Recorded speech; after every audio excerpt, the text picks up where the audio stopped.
Game of Thrones Seasons 1 to 5 in 8-ish minutes. Game of Thrones Season 1. Robert Baratheon is king, and he and his trophy wife Cersei travel up north to see old buddy Sean Bean, who loves to remind everyone in a very bluff northern accent. Winter is coming.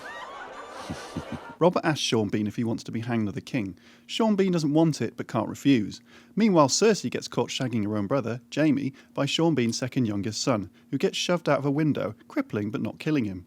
Sean Bean's sad family joins Robert's messed up family, and they all head down south to King's Landing, apart from Sean Bean's bastard son, Jon Snow. He joins the Night's Watch at the Wall, a massive structure used to keep the savages in the north far away from the slightly less savage people in the regular north.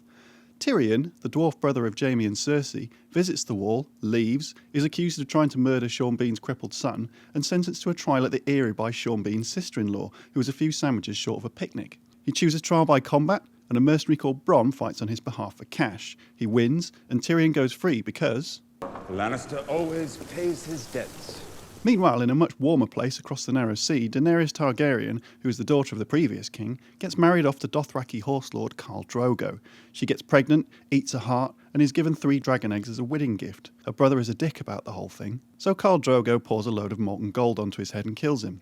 Later on, Drogo gets mortally wounded. Daenerys tries to save him with blood magic, but instead of resurrecting her hubby, she hatches the dragon eggs and gets 3 scaly pets for her troubles. Back in King's Landing, Sean Bean discovers that Cersei has been shagging her brother Jaime for quite some time, and sadistic heir to the throne Joffrey, along with less sadistic heir Tommen, are not Robert's children after all. This puts him in a pickle, because his eldest daughter Sansa is betrothed to marry the sadistic jerk Joffrey. Robert gets killed by a pig, whereupon Sean Bean tells Cersei that he knows her sadistic jerk of a son isn't the true heir. Cersei bribes the city guards, they put Sean Bean on trial, sadistic jerk Joffrey, brackets now king, close brackets, orders his death. Sean Bean dies, because that's the law that Sean Bean dies in everything in which he appears, apart from Sharp.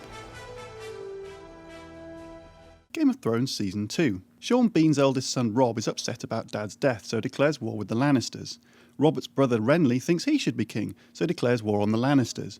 Robert's other brother Stannis thinks he should be king, so declares war on Renly, the Lannisters, Robb Stark, religion, MC Hammer and Christmas. Stannis' ginger bit on the side Melisandre gives birth to a wisp of evil smoke who kills Renly, but none of that really matters, because when Stannis attacks King's Landing later in the series, Tyrion burns all his boats with magic fire and saves the city. In the warmer place, Daenerys crosses a desert and ends up in Qarth, where the city poshos and Richard O'Brien impersonators try to steal her dragons. It doesn't end well, and she leaves. Beyond the Wall, Jon Snow pretends to betray the Night's Watch and starts shagging a girl called Ygritte, who constantly points out in a sexy northern accent that You know nothing, Jon Snow. It's because the wild folk in the north want to all live in the south, because they're terrified of the icy zombie creatures called White Walkers, who appear at the end of the season to terrorise a fat boy called Sam. In King's Landing, Cersei finds a new wife for jerk King Joffrey, Marjorie, whose grandma is Diana Rigg. Sean Bean's youngest daughter Arya has escaped the city with one of Robert's illegitimate kids, and Sansa is held as a hostage. Meanwhile, Sean Bean's son Robb has captured Cersei's lover-slash-brother combo Jaime in battle, but his own mum frees the Kingslayer in exchange for her daughters, and sends imposing man-lady Brienne to guard him. Oh, Mum. Tell me this isn't true. Finally, former ward of Sean Bean Theon Greyjoy, who has a fully working penis at this point, destroys Sean Bean's house and pretends to kill his 2 sons, one of whom was crippled by Jaime Lannister, remember that? And is now carried around by a simpleton who can only say the word Hold on. You mean you sweet giant? Hold on. Game of Thrones Season 3. Robb Stark wins a load of battles, but because he disses Walder Frey by not marrying his daughter, he, his mother, his hot new wife, his unborn child, and most of his men are killed at the Red Wedding. It's pretty shocking. This is doubly heartbreaking because Arya Stark and her unlikely travelling companion the Hound, who has a dim view on people who name their sword, Lots of people name their swords. Lots of cunts. are literally minutes away from being reunited with them. Staying with weddings, back in King's Landing, Tyrion is forced to marry Sansa, who is not keen. Cersei is told to marry Loras Tyrell, who is not so secretly gay, and conniving political wrangler Littlefinger decides to marry Sean Bean's sister-in-law, who is insane. In the hotter place, Daenerys buys an army of eunuchs by tricking their master and then using a dragon to roast him alive. She then commands these Unsullied to kill all the slave owners in the city. She joins forces with a band of mercenaries called the Second Sons, whose leader fancies her, and starts to rule Meereen with her longtime friend Jorah Mormont, who fancies her, and retired knight Sir Barristan Selmy, who probably fancies her but is old enough to be her dad. Elsewhere, Jaime Lannister loses a hand, Theon Greyjoy loses a penis, but gains a master in the form of Roose Bolton's bonkers bastard Ramsay Snow, and gets a new name, Reek. For his troubles, Ramsay gets to become a proper Bolton and helps Dad take over the north. A little further north still, Jon Snow climbs the wall with some wildlings, but when he's asked to prove his loyalty to them by killing a man, he runs away and Ygritte shoots him with a few arrows, but definitely doesn't kill him on purpose, because she still loves him. Game of Thrones Season 4. The season kicks off with jerk King Joffrey getting married to Margaery, although he's poisoned at his own wedding, and because Sansa flees King's Landing with Littlefinger, suspicion falls to her unwilling husband Tyrion. There's a trial, and Tyrion chooses his fate to be decided by combat, again.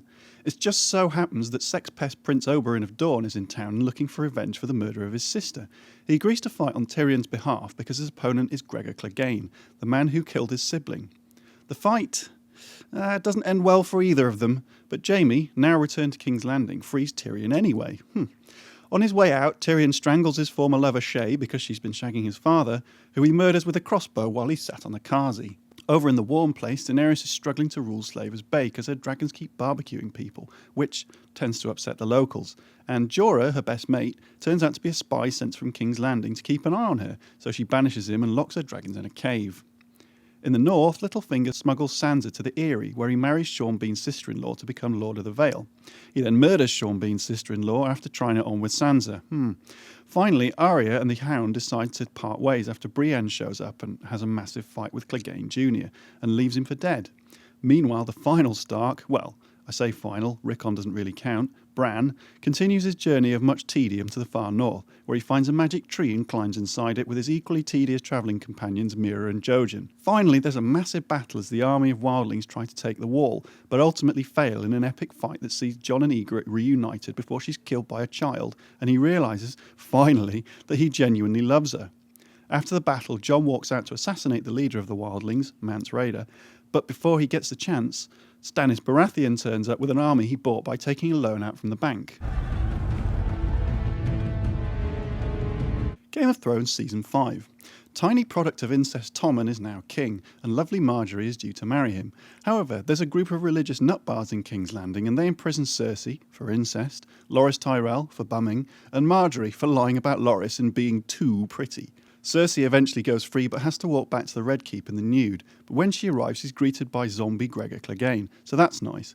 Meanwhile, brother Jaime travels to Dorne with Bronn to rescue his daughter Marcella, but despite agreeing her release, she is killed by the former lover of sex pest Prince Oberyn. Are you keeping up? In the hot place, having smuggled out of King's Landing, Tyrion and Spymaster Varys hook up with Daenerys to join her cause. She's struggling with a rebellion of slave masters, which claims the life of Sir Barristan, so eventually she accepts their help. Sir Jorah wants to be Daenerys' friend again, so he becomes a gladiator, like Russell Crowe, fights in a tournament to win her trust, and then foils an assassination attempt on her life. When shit gets really serious at the tournament, one of Daenerys' dragons flies in to rescue her, and she then rides him to relative safety, miles away in the middle of a rampaging Dothraki horde. In the north, Littlefinger gives Sansa to Ramsay Bolton, who takes her as a bride, then takes her against her will on the wedding night. Theon helps her escape, and the two jump off the wall of the Dreadfort together. In other Stark news, Arya heads to Braavos to join the Faceless Men, who are a bunch of assassins. She trains well, but breaks the rules by killing old enemy Meryn Trant, and is blinded for her troubles. Stannis tries to march south to reclaim his kingdom, but loses most of his army in a blizzard and, despite burning his daughter alive for good luck, is eventually defeated and murdered by Brienne, who finds him wounded in the woods. In the far north, Jon Snow calls a truce with the wildlings and agrees to let them live on the posh side of the wall, but most of them are attacked and killed at a village called Hardhome by the White Walkers. The Night's Watch aren't too keen on Jon's love for the wild folk, and they stab him to death at the end of the season. Or do they? And that's it for Game of Thrones Season 1 to 5. Sorry if you're a fan of The Onion Knight, Grandmaster Pycelle, Hot Pie, Lord Commander Mormont, Maester Aemon, The Dire Wolves or Grey Worm. We didn't get round to mentioning any of their storylines, but they're all pretty disposable. Game of Thrones Season 6 starts on April the 24th. For more coverage of Game of Thrones, keep logged in to gamesradar.com and check out more videos on this YouTube channel.